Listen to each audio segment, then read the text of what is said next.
So it looks like we were pretty much right about last night. You're listening to The Joe Cronin Show, a wrestling podcast with attitude. Looks like we were right about the NXT situation. I mean, I nailed this one, I believe. I mean, and I want to thank you guys for hitting me up to tell me about this, to let me know. And we'll talk about that in a second. But first, I do want to talk about Ronda Rousey's severed finger. It's horrific. We had to blank out the image here. It's blanked out by TMZ as well. Just a horrific finger injury for Ronda Rousey. You can actually see the uncensored version all over the place. Don't know if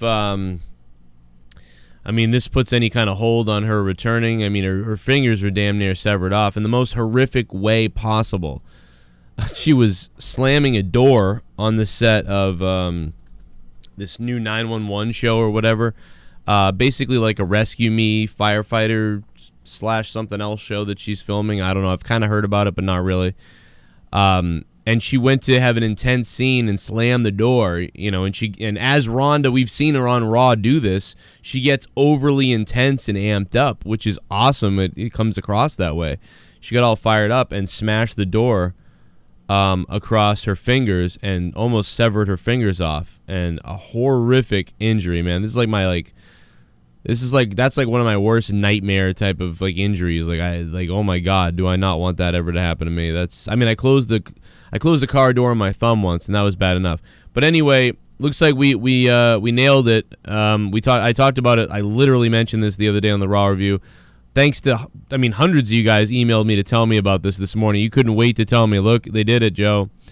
Rusty Shackelford, Matt Ross, one of the first ones to get to me. You nailed it again last night. The date changed from the 25th to the 18th, so they moved it up a week. They moved NXT up a week due to Chris Jericho leaking the information. Like I said, they'd put it off. Pretty crazy, man. They did exactly what I would have done, to be honest.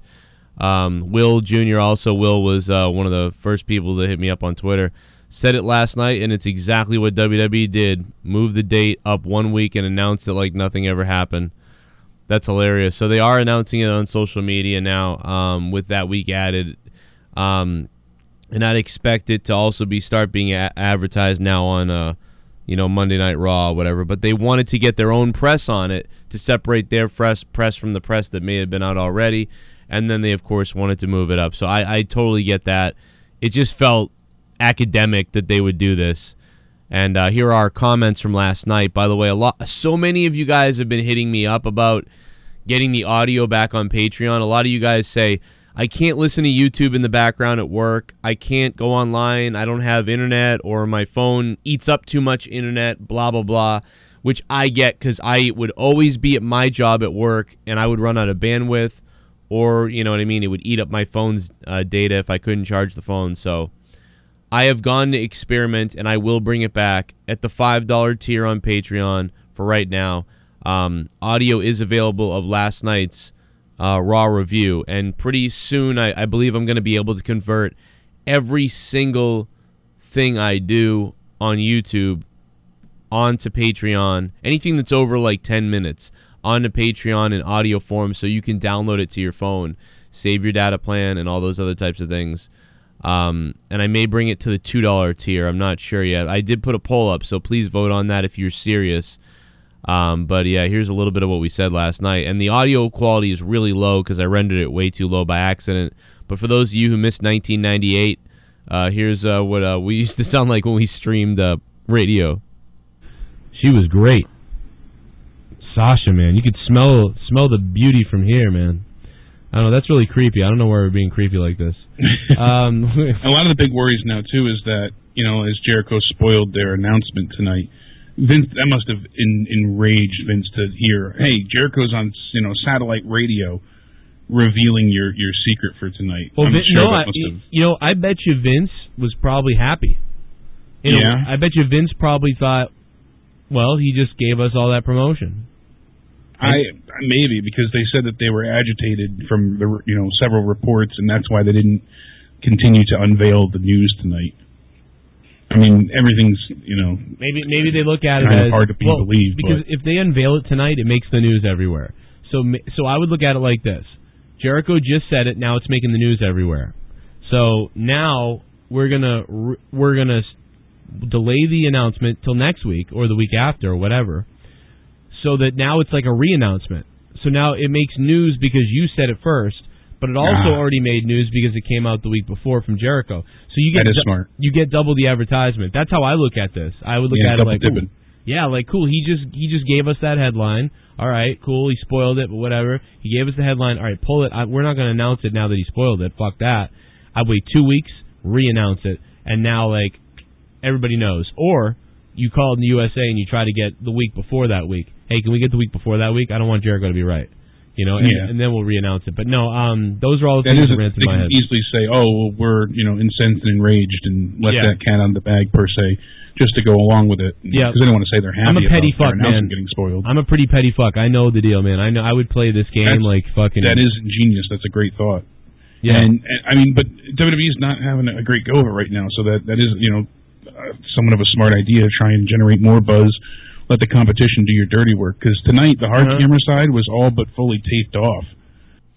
You guys can obviously listen to the Raw review in audio form on Patreon now, and going forward, if people really like it, I will do it for every show that's over 10 minutes long on the Joe Cronin Show channel and on Corrupted Nation as well, plus all the stuff you get on Patreon anyway.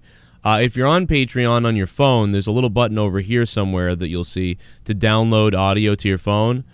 And also, if you're on a computer or a tablet or a browser, you just want to go to this orange file right here, and you want to right-click. And when you right-click on it, then it will give you the option to save link as, and you just save it as the audio file to your computer.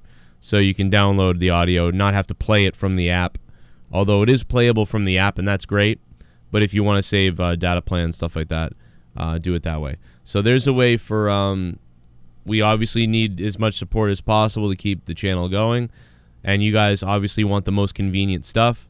So look for that on Patreon. I haven't decided if I'm going to lower that to the $2 tier, but right now it is available in the $5 tier, and I'll be adding more and more as we go, as always promised. And I'll be categorizing it and organizing it eventually here completely on JoeCroninShow.net.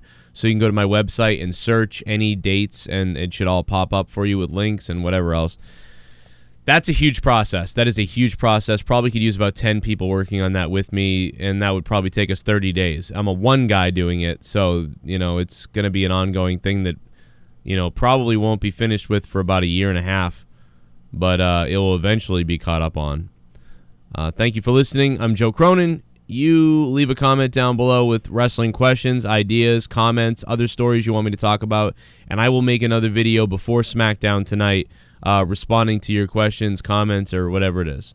If you want to check out Patreon so you guys can hear the audio forms of these, patreon.com/Joe Cronin Show. Patreon.com/Joe Cronin Show. It's on your screens down below. And if you have any suggestions, requests, or whatever, hit me up, joecroninshow@yahoo.com, or just message me on Patreon. I respond pretty much to almost everything there. And Twitter as well, but mostly it'd be better to email me or Patreon message me. But you can try Twitter too, and I might see that. All right, I'll see you guys tonight. Here's some other videos you might have missed. And I will see you after SmackDown Live for the SmackDown review tonight here on the Joe Cronin Show. Hit me up on Twitter @CorruptedPod.